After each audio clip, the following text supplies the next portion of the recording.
America's two great pastimes collide on this podcast. It is baseball and making money from the dog days of summer through the October Classic. Greg Bases Peterson's going to be free swinging at the betting board as he tries to hit a grand slam for your bankroll. Now here is GP.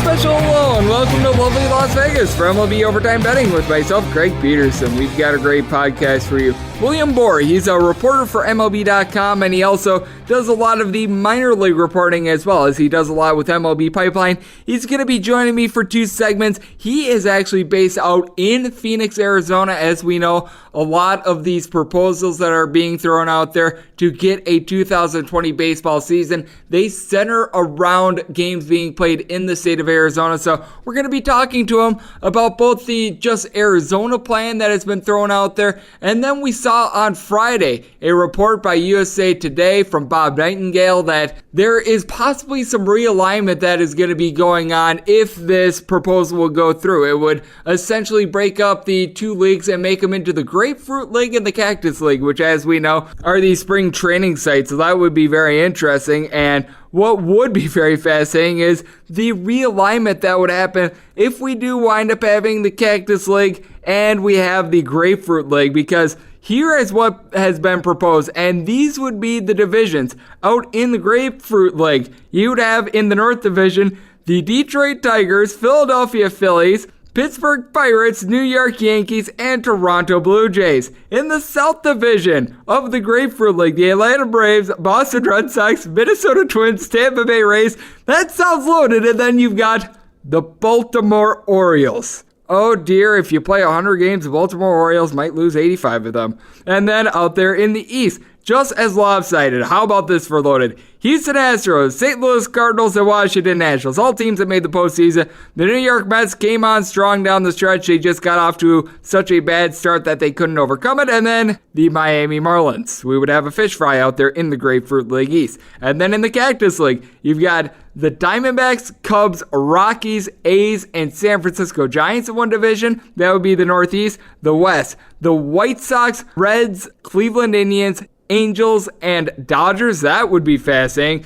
And then in the Northwest, in my opinion, the easiest walk of all the divisions, the Rangers, Marlins, Padres, Royals, and your Milwaukee Brewers. So I think that would be very fascinating, and look, I'd be here for it. I think that we would all agree, everyone listening to this podcast, we just want some baseball during the 2020 season. And if we wind up getting a realignment like this, for one, instead of having everything in one place where you'd have it with Arizona, let's say that 2 or 3 guys get infected, you might have to shut down the entire season. If 2 or 3 guys get infected in the Grapefruit League or they get infected in the Cactus League, obviously it's not ideal, but at the very least, you don't have to shut down the entire baseball season. You can still have one league going on, so at the very least, there's a little bit of something. Obviously, this is a logistical nightmare no matter what, and I still think at some point we are going to be getting baseball, but I do think that this realignment would be very fascinating, and you have to look at all possible solutions for baseball at this point, and with there being games without fans,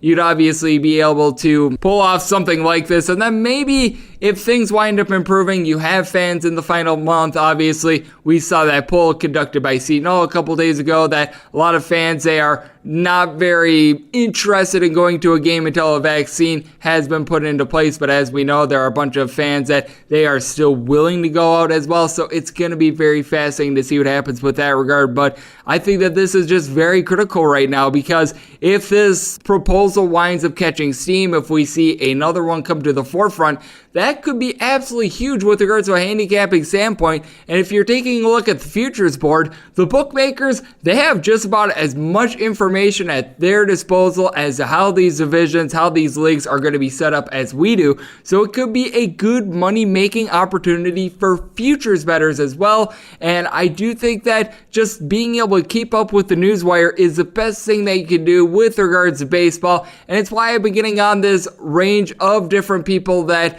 have been able to lend their insights with a player standpoint, a betting standpoint, just a league-wide standpoint, a money standpoint. The more perspectives that you can get, the better equipped that you're going to be for when/if baseball returns for the 2020 season. Obviously, if it doesn't return this year, it's going to return for 2021. But I do think that just keeping up with these sorts of things is huge. And if we wind up getting a little bit more traction with this, I'm going to start handicapping and starting to take a look at some of these odds to like win these various divisions, these leagues, because I do think that it would be a nice little change of pace. And if baseball is able to get back and they are able to be the first sport back, it is no doubt going to be huge for baseball in general. It's going to be all eyes on them. They are going to essentially have a captive audience, because I'm sure that there are a lot of you guys that are right now working from home. What else are you going to be doing? Watching Tiger King or something like that? You want some sports on TV. This would also require the games to be spread out a little bit more, because as we know,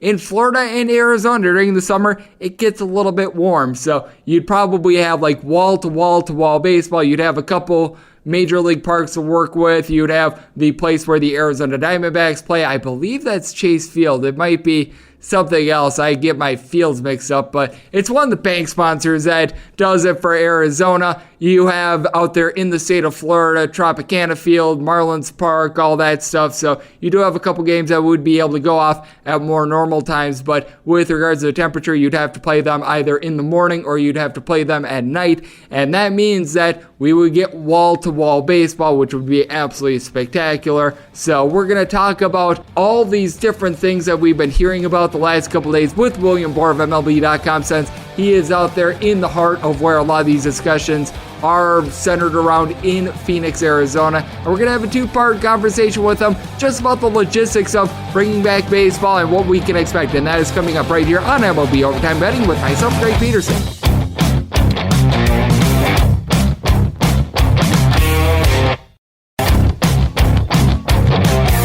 Greg is phoning a friend and going out to the Azunia hotline.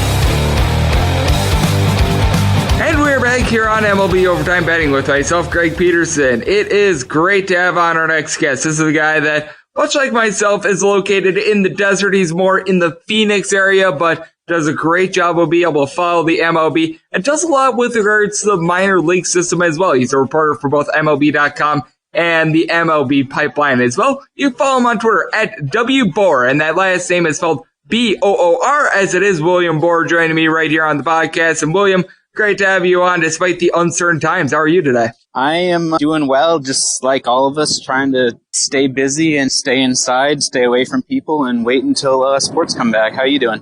Oh, we are hanging in there, my friend, and I know that you're out there in the state of Arizona, and as you know, there's been a lot of rumors floating around that baseball might be taking center stage in your state. We've heard the rumors of all games being played in Arizona. Now on Friday, according to Bob Nightingale, there's something on the table in which we would have just total realignment in baseball, in which you're essentially taking the Grapefruit League and the Cactus League, and you're making those into the two leagues. So you'd have like the Milwaukee Brewers, the San Diego Padres, and the Texas Rangers in a division, along with like the Kansas City Royals. What are your thoughts on this? I mean, it's just absolutely wild and crazy. But with that said, I am all for a Milwaukee Brewers versus Kansas City Royals interdivision rivalry, because at this point, it means that we'd get baseball back.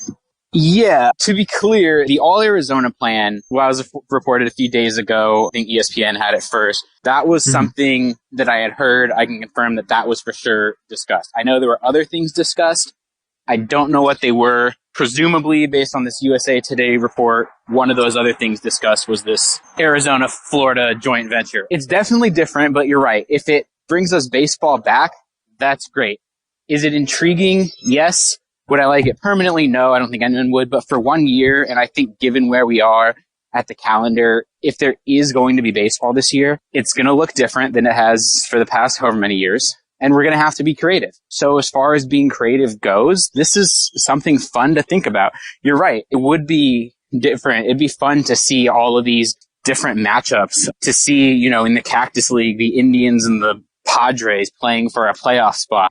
It would be fun. It would be creative. The other thing that was a little caveat of all this would be the universal DH, because obviously when you're mixing all these AL and NL teams and you've got to figure it out, plus probably roster construction with a shorter season and all that, it would help to have the DH. So that would be something that would be in play for this year. And frankly, since it's kind of already been discussed for the past couple of years, I wonder if they do this plan, go through with the universal DH, I wonder if that could expedite the process of getting a DH for all in the future.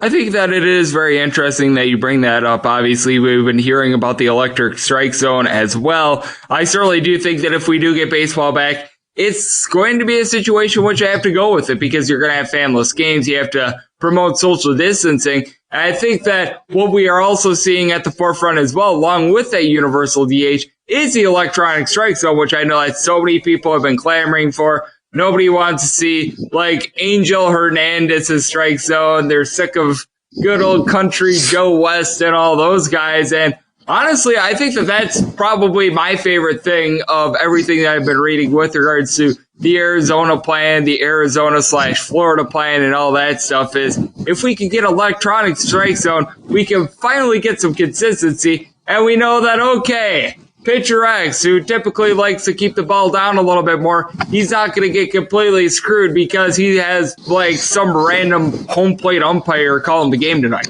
Yeah, for sure. The other thing that'd be really great about this plan for people like you and me living on the West Coast with all these games, imagine baseball at 10 a.m. every morning.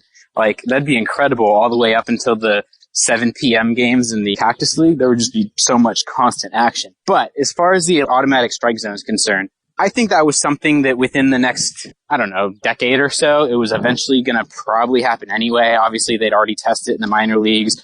I saw a bunch of games with it this past year in the Arizona Fall League. I know they were going to expand the use of it in the minor leagues this year and use it more and more often. They were definitely trending that direction.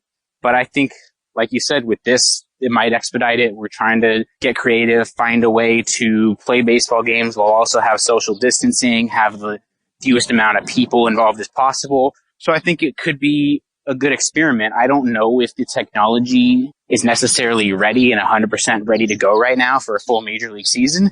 But given the state of everything else that's going on, you might not have a choice. You might just be like, hey, we're implementing it and we're going to make do and we're trying to make the best of a bad situation. Absolutely. As we do have William Boor joining me right here on the podcast. And William, obviously the MLB, regardless of what plan they're able to get, they're going to be losing out on some money this year because even if you do get games, you're going to have fanless games. But I would argue that if baseball is the first sport to come back, it's really going to help things out because as we know with baseball, it is more of a regionalized sport. There are so many people that in Wisconsin, they love the Milwaukee Brewers, but there aren't too many people in, say, like Seattle, Washington that give a rip about the Milwaukee Brewers. Same goes for the Seattle Mariners. Folks in the state of Washington, they love the Seattle Mariners. But if you ask someone in the state of Florida what the Seattle Mariners are doing, they're going to have absolutely no clue. This could actually be huge for helping the casual fan know a little bit more nationally about all these teams. And I would argue it could actually help the growth of the sport if baseball is the first sport to come back, because let's face it, what are they going to be going up against on base or on TV as well? Because as you mentioned a few minutes ago as well, having wall-to-wall baseball action, I think that a lot of people would be all on board with it. It's just like the NCAA tournament in college basketball, only for baseball and only every single day for the whole summer. Yeah, exactly. When all eyes are on one thing, you're going to watch more of it. If baseball is the only sport going on, people are going to watch whatever game is on at whatever time they're free. The other thing, like with everyone working from home, we have way more time to watch TV, whether it's actually watching or even just having a baseball game on in the background.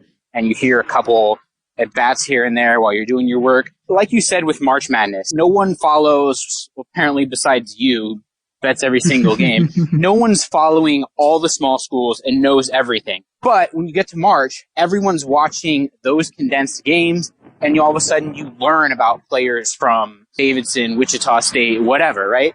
So I think you could have the same thing with baseball here, have all the eyes on baseball for a little bit, and you're going to learn about all those teams you don't normally watch, all those players you don't normally see. You're really going to get a chance to see it. The other thing, too, is if they do the Arizona-Florida plan, you're going to get some of that anyway, because even if you still only watch your favorite team, like let's say you're still only watching the Brewers, they're going to be playing a bunch of teams they don't normally play. In Florida, you're going to get Brewers-Red Sox or Brewers-Yankees or stuff like that. So that would further help to that point of raising the popularity of the game and exposing fans to new players and new teams. I am right there with you. And what I think is going to be so fascinating as well is that because a lot of these games with their proposals, they're going to be taking place in very warm places. Obviously, the state of Florida during the summer, it gets very hot there. As you know, living out there in Phoenix, Arizona, myself as well, living out here in Las Vegas, Nevada, when you're out in the desert during the summer, it gets to be sometimes north of 110 degrees. So that means that you're going to have to play these games either during the morning or during the evening/night hours.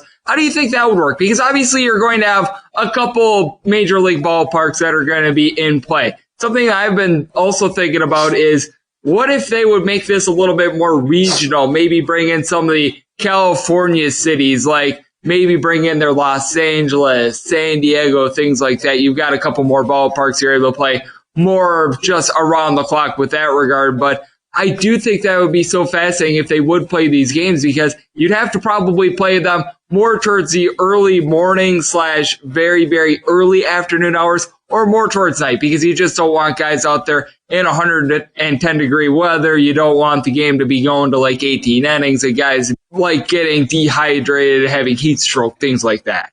Yeah, I think the issue with involving, we'll call it San Diego, Anaheim, and the Dodgers is just the travel. I think depending on when this gets opened up, you want to keep everything condensed, which is why the Phoenix plan was first floated out there. As far as getting all the games in Phoenix, you've got, so for 30 teams, if we're to just use the Phoenix thing, you need 15 stadiums. You've got the 10 spring training stadiums. So there's 10 right there. You've got Chase Field, where the Diamondbacks play.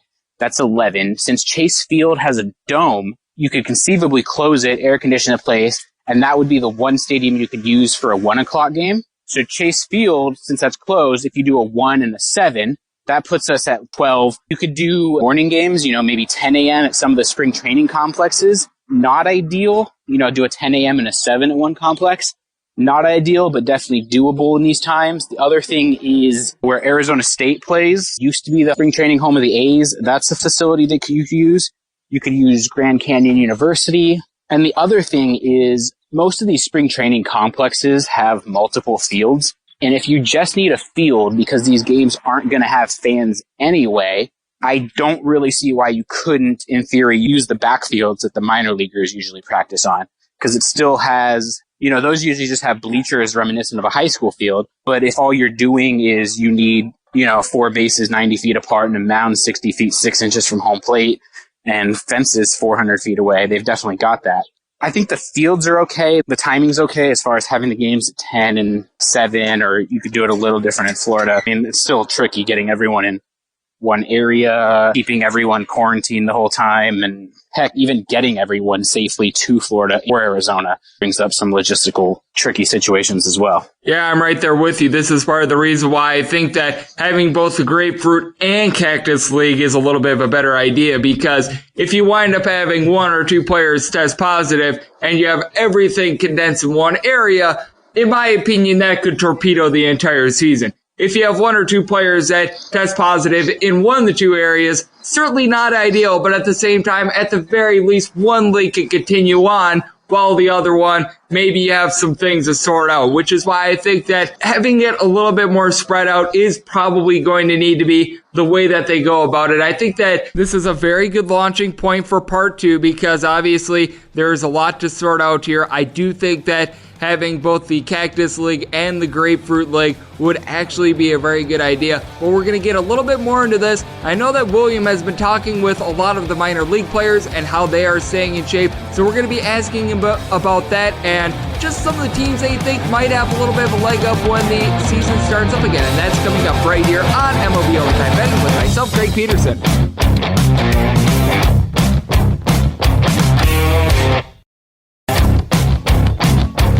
Welcome back to MLB Overtime. Greg is throwing a gem, so yeah, he better not blow it. And we are back here on MLB Overtime Betting with myself, Greg Peterson. We are being rejoined by our good buddy William Boor out there in the great state of Arizona. You can follow him on Twitter at WBoor, and that's last name is spelled B-O-O-R. He does a lot of reporting for the MLB, but he also does a lot with regards to the minor leaguers. We're going to be asking him about that in a few minutes as well, but I do think that having the two leagues is the best way to go about it. We were talking about this on the front side of the interview, just because if one player does test positive in one of the leagues, it doesn't mean that you have to shut down both leagues, which I think is a big positive, whereas if everything is condensed in one area, it could cause a little bit of an issue. And plus, having all of those players just in one place together, you got to think that some of these teams are going to be mingling with each other and everything like that, and I think that it could cause for a little bit of a logistical nightmare in the end, which is why I do like the proposal that was floated out there on Friday with both the Grapefruit and Cactus League.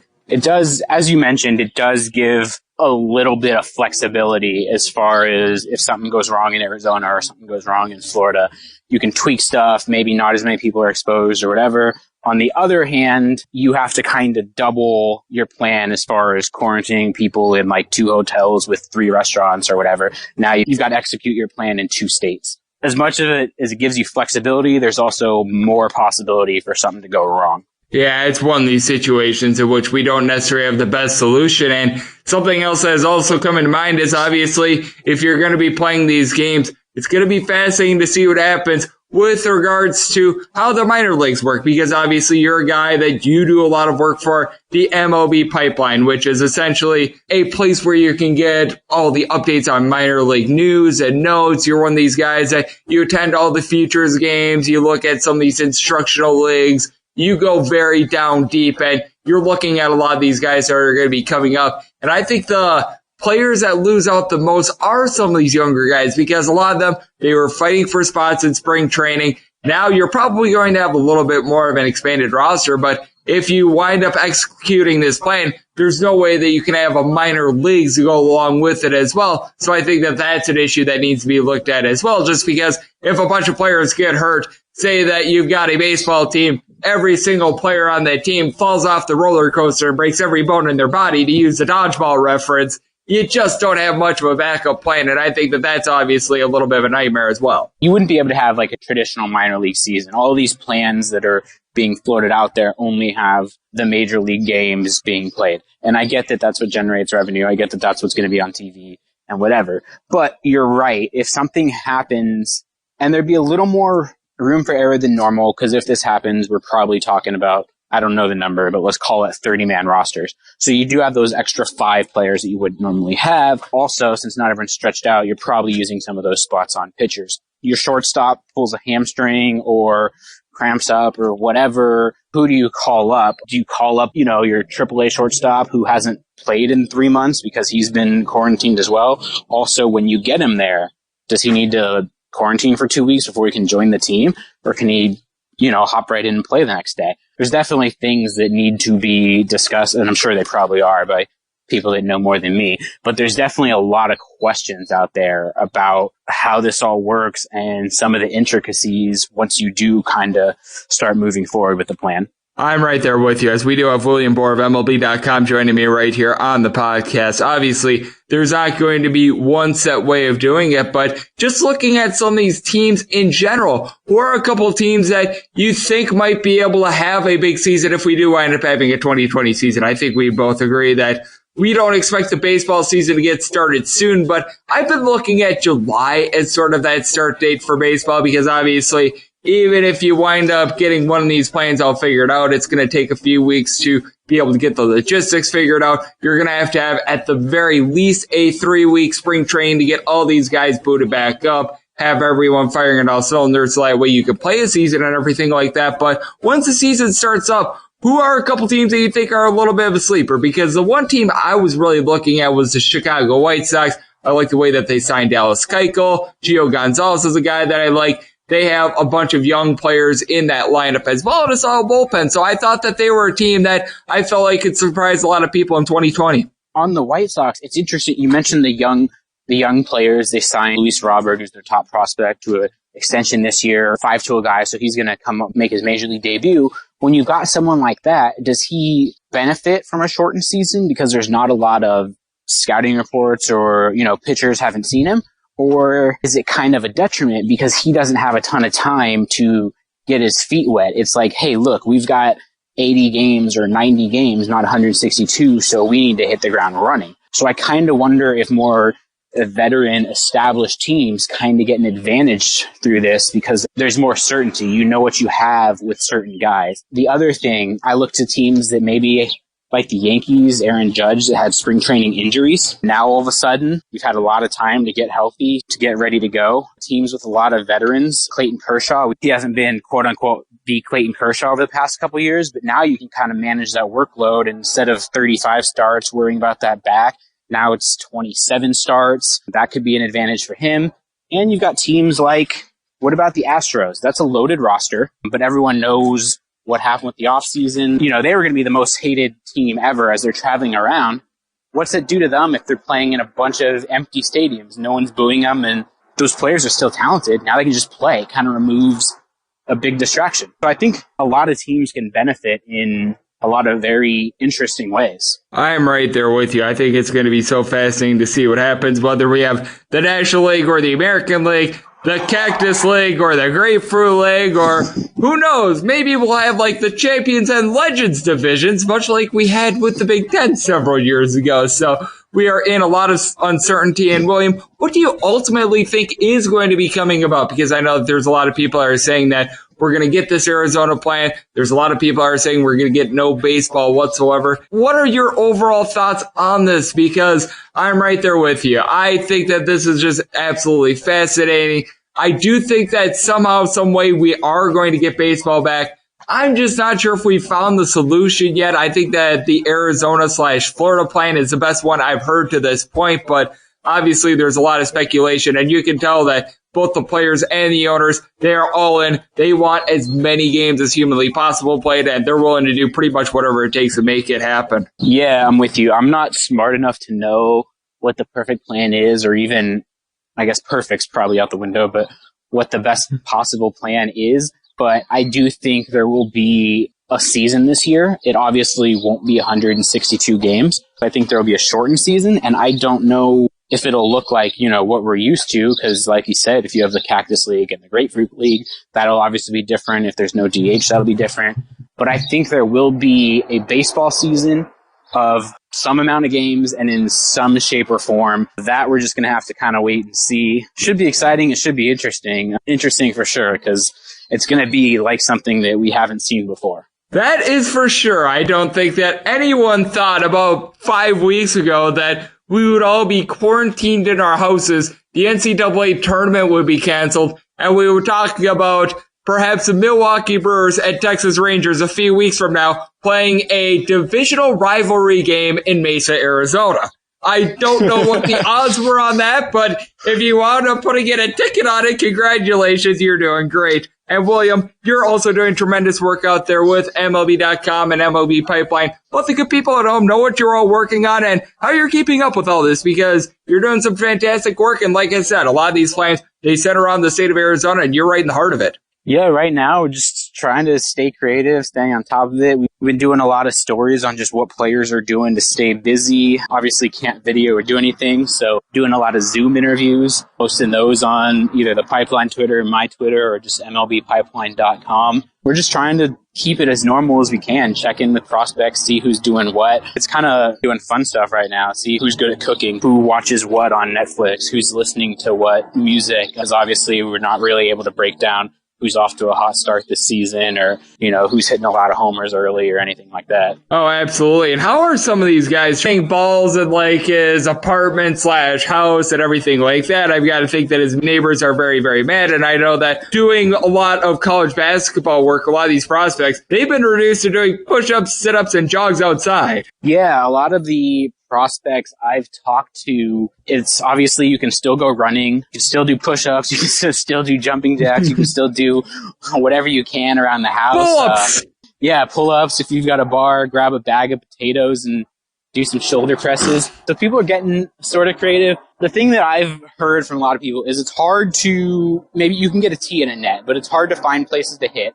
Playing catch, obviously you can do from 6 feet apart. It's ideal for some of the players that, room with another player. Then they're able to work out together or do something. It's definitely been a struggle. I've heard some creative stuff, like I said, with, potatoes or filling a backpack with whatever the heck you have in your house and just doing squats. You're trying, kind of like all of us are, to stay in shape at some way, shape, or form. But the main thing is just running and doing whatever you can to take a break from the Netflix. Yeah. I mean, it is certainly uncertain times, but William is doing a great job of reporting out there for MLB in the state of Arizona. So a big thanks to William Boor for joining me right here on MLB Overtime Betting. If you like what you're hearing from this fine podcast, you can subscribe on Apple Podcasts, Google Play, Spotify, Stitcher, and TuneIn. If you ever have a question for the podcast, write it into the timeline at Junior_41. Going to be coming at you guys 3 times a week until the baseball season gets started.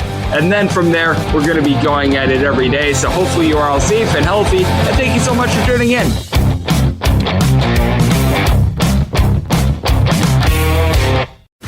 If you work in quality control at a candy factory, you know strict safety regulations come with the job. It's why you partner with Grainger. Grainger helps you find the high quality and compliant products your business needs to inspect, detect, and help correct issues. And the sweetest part is, everyone gets a product that's as safe to eat as it is delicious. Call 1-800-GRAINGER, click Grainger.com, or just stop by. Grainger, for the ones who get it done.